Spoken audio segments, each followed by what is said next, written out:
22 सितंबर 2019 जगह थी टेक्सास का ह्यूस्टन स्टेडियम, जहां इंडियन ओरिजिन के 50,000 से ज्यादा अमेरिकन इकट्ठा होते हैं। नरेंद्र मोदी और डोनाल्ड ट्रंप दोनों स्टेज पर पहुंचते हैं और पीएम मोदी कुछ ऐसा बोलते हैं, अब की बार ट्रंप सरकार। वोट लेने के चक्कर में डोनाल्ड ट्रंप भी रिप्लाई करते हैं, If we were elected, India would have a true and great friend in the White House. You have never had a better friend than President Donald Trump. That I can tell you. ऐसा पहली बार था जब India के किसी PM ने विदेश जाकर opposition को सपोर्ट किया हो। लेकिन बात यही खत्म नहीं होती। इसके अगले ही साल फरवरी 2020 में मोदी ट्रंप के लिए इससे भी बड़ा इवेंट ऑर्गेनाइज करते हैं और इसको नाम दिया जाता है नमस्ते ट्रंप। नमस्ते ट्रंप, नमस्ते ट्रंप। तब गोदी मीडिया इस पूरे इंसिडेंट को बीजेपी का डिप्लोमेटिक मास्टर स्ट्रोक बताता है। पूरे देश को यह दिखाया जाता है कि भारत और अमेरिका के बीच रिश्ते अब हद से ज्यादा मजबूत हो चुके हैं। लेकिन जिस ट्रंप के लिए मोदी ने वोट मांगे थे, जिसके लिए करोड़ों खर्च करके नमस्ते ट्रंप जैसा मेगा इवेंट किया गया, आज 6 साल बाद वही ट्रंप इंडिया पर 25% टैरिफ लगाकर अपना असली रंग दिखा देता है और साथ ही इंडिया से कहता है कि अब इंडिया को कीमत चुकानी पड़ेगी। इसलिए यहाँ कई अहम सवाल खड़े होते हैं। पहला और सबसे बड़ा सवाल ये आता है कि अगर इन दोनों कंट्रीज के बीच ये ट्रेड वॉर ऐसे ही चलता रहा तो इंडिया पर इसका क्या असर पड़ेगा, इंडिया के कौन कौन से सेक्टर इससे इफेक्टेड होंगे। और दूसरा सवाल ये आता है कि क्या ट्रंप ने सच में इंडिया को धोखा दिया या फिर हमारे नेगोशिएशन फेलियर और खराब पॉलिसीज का नतीजा है। और तीसरा सवाल ये आता है कि अगर सरकार सही थी तो क्यों ट्रंप की चालाकियों को समझ नहीं पाई, क्यों नरेंद्र मोदी और डोनाल्ड ट्रंप की दोस्ती को मीडिया ने एक फेक नैरेटिव बनाकर जनता को दिखाया। तो चलिए एक फैक्ट बेस्ड डीप ड्राइव के साथ जानते हैं इस मामले की असली हकीकत। 30 जुलाई 2025 डोनाल्ड ट्रंप मीडिया को एक बहुत बड़ा स्टेटमेंट देते हैं। वो कहते हैं कि इंडिया अगर अब से कुछ भी अमेरिका को भेजता है तो उसको 25% टैरिफ देना होगा। They are going to pay 25%. India को अब हम कोई रियायत नहीं देने वाले क्योंकि वो क्रूड ऑयल और मिलिट्री वेपन्स रशिया से लेता है। इतना ही नहीं, इसके अगले ही दिन ट्रंप हमें एक डेड इकोनॉमी तक डिक्लेयर कर देता है और इस खबर के आते ही इंडियन शेयर मार्केट तेजी से गिरने लगा और पूरे देश में हलचल मच जाती है। इस पूरे घटनाक्रम को अच्छे से समझने के लिए जरूरी है कि आप टैरिफ सिस्टम को अच्छे से समझ लें। देखिए, ट्रंप के ऑर्डर के हिसाब से इंडिया अगर अपना कोई भी सामान अमेरिका भेजेगा तो कंपनी को प्रोडक्ट की मार्केट वैल्यू का 25% देना होगा, जिसे इंटरनेशनल लेवल पर टैरिफ बोला जाता है। फॉर एग्जाम्पल, अगर इंडिया 20 लाख की ब्रांड वैल्यू की एक कार अमेरिका एक्सपोर्ट करता है तो रूल्स के हिसाब से उसे करीब 5 लाख रुपया टैरिफ देना होगा। यानी एक 20 लाख की कार के लिए ग्राहक को अब 25 लाख खर्च करने पड़ेंगे। जो एक्स्ट्रा टैक्स लगेगा उसका बोझ आखिरकार कंपनी को ही उठाना पड़ेगा, जिसे मैनेज करने के लिए आओ तो उसे मार्जिन कम करना पड़ेगा या फिर प्राइस बढ़ाना पड़ेगा। और ऑनेस्टली कहूं तो प्राइस बढ़ाने के चांसेस ज्यादा हैं। इसलिए अगर कोई अमेरिकी एक 25 लाख की कार खरीदना चाहता है और उसके पास इंडिया से बेहतर ऑप्शन मौजूद है तो वो फिर भला क्यों इंडियन गाड़ी को लेगा। इसका इफेक्ट ये होगा कि इंडियन एक्सपोर्ट्स कम हो जाएंगे, प्रोडक्शन कम होगा और इसका सीधा असर पड़ेगा उन लाखों वर्कर्स पर जिनकी रोजी रोटी इनसे जुड़ी है। अगर ये ट्रेड वॉर लंबा चलता है तो इसे इंडिया के एमएसएमई सेक्टर को बहुत बड़ा नुकसान होगा। Now effects on Indian economy. जब मैं इस टॉपिक पर रिसर्च कर रहा था तो तमाम जानकारी जुटाने के बाद मुझे ये समझ आया कि ये कोई पॉलिटिकल ड्रामा नहीं है, बल्कि हमारी इंडियन इकोनॉमी पर एक सीधा वॉर है जिसका फ्यूचर इंपैक्ट हम सोच भी नहीं सकते। तो चलिए जरा इसको आंकड़ों की मदद से समझने की कोशिश करते हैं। दरअसल फाइनेंशियल ईयर 2024 से 25 में भारत ने अमेरिका को करीब 87 बिलियन डॉलर का एक्सपोर्ट किया। यह आंकड़ा इतना बड़ा है कि पंजाब जैसे स्टेट की सालाना जीडीपी भी इससे कम है। ये जो भारत ने अमेरिका को प्रोडक्ट्स भेजे, इनकी लिस्ट मैं आपके साथ शेयर करता हूँ, शायद तब आपको इसका रियल इंपैक्ट समझ में आएगा। देखिए, इस लिस्ट में सबसे बड़ा हिस्सा इलेक्ट्रॉनिक्स का है जिसमें करीब 14 बिलियन डॉलर का एक्सपोर्ट होता है। फिर आता है फार्मास्यूटिकल मार्केट जो है करीब 12.7 billion dollar, James and jewellery export करीब 11 बिलियन डॉलर। इसके बाद टेक्सटाइल एक्सपोर्ट जिसकी मार्केट वैल्यू 7 बिलियन डॉलर से ज्यादा है। फिर आते हैं auto components 5 billion dollar, organic chemicals 3.6 billion dollar, petroleum products 3.2 billion dollar, clothes approx 3.1 billion dollar, iron 2.8 billion dollar, vehicle 2.8 billion dollar, nested cloth 2.5 billion dollar, leather 2.5 billion dollar.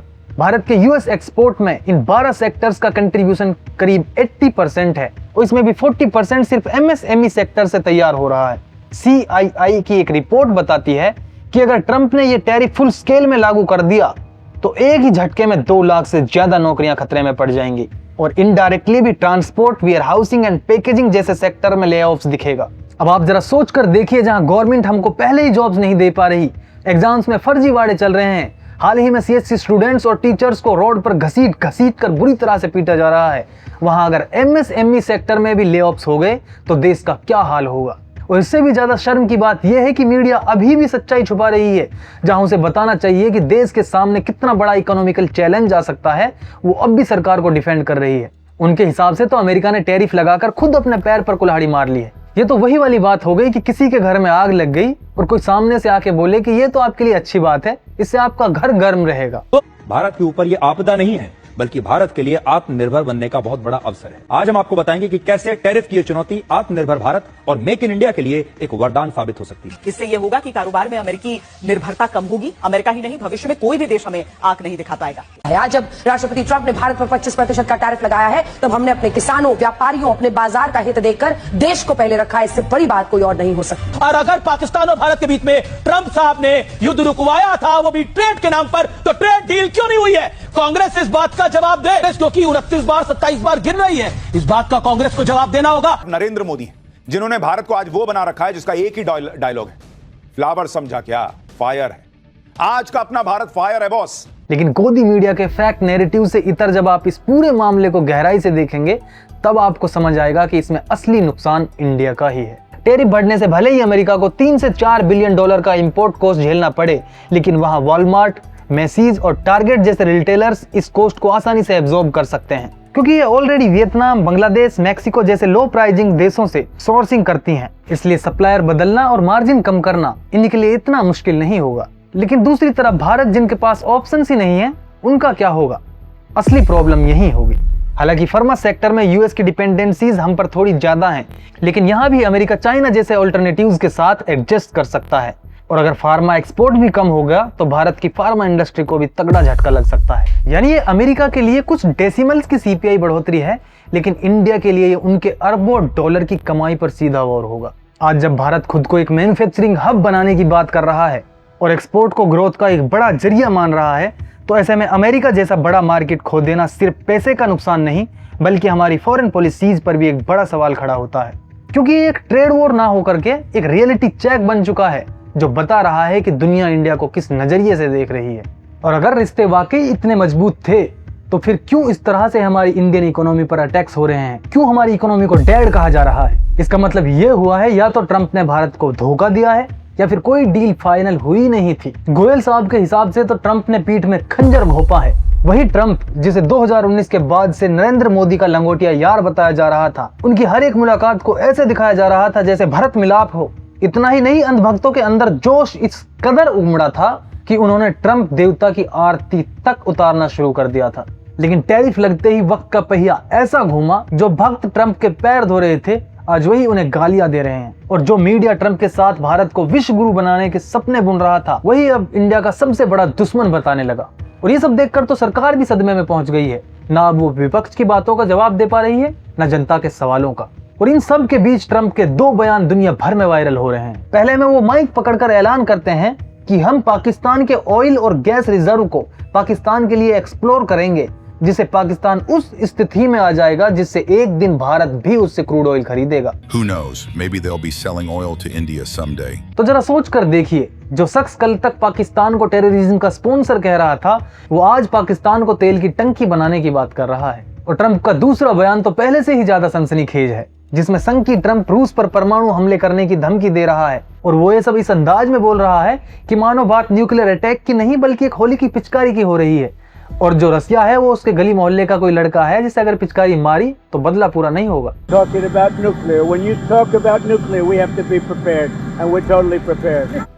और इसका मतलब ये है कि अमेरिका ने सालों पुरानी दोस्ती गटर में बहा दी, और फोटोशूट वाले फ्रेंडशिप की जगह अब अमेरिका फर्स्ट इंडिया टेक्स्ट वाले मॉडल ने ले ली। एक तरफ वो उन सब देशों को टारगेट कर रहा है जो भारत के नजदीक हैं, और दूसरी तरफ पाकिस्तान जैसे सांप को दूध पिला रहा है। तो क्या वाकई ट्रंप धोखेबाज है, जैसा कि हमारी मीडिया बता रही है, या फिर यहाँ इंडिया की एक डिप्लोमेटिक चूक है? देखिए, सच्चाई यह है कि ट्रंप 2018 से ही भारत को टैरिफ किंग कहता रहा है, और हर मीटिंग में ट्रेड बैलेंस और डेफिसिट के मुद्दे उठाता रहा है।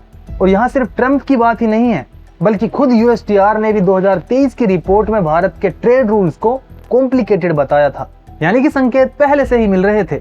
लेकिन हमारी खराब डिप्लोमेसी और सरकार की नजरअंदाज करने की आदत ने हालात पूरी तरह बिगाड़ दिए और अब वो हैरान होने के नाटक कर रही है।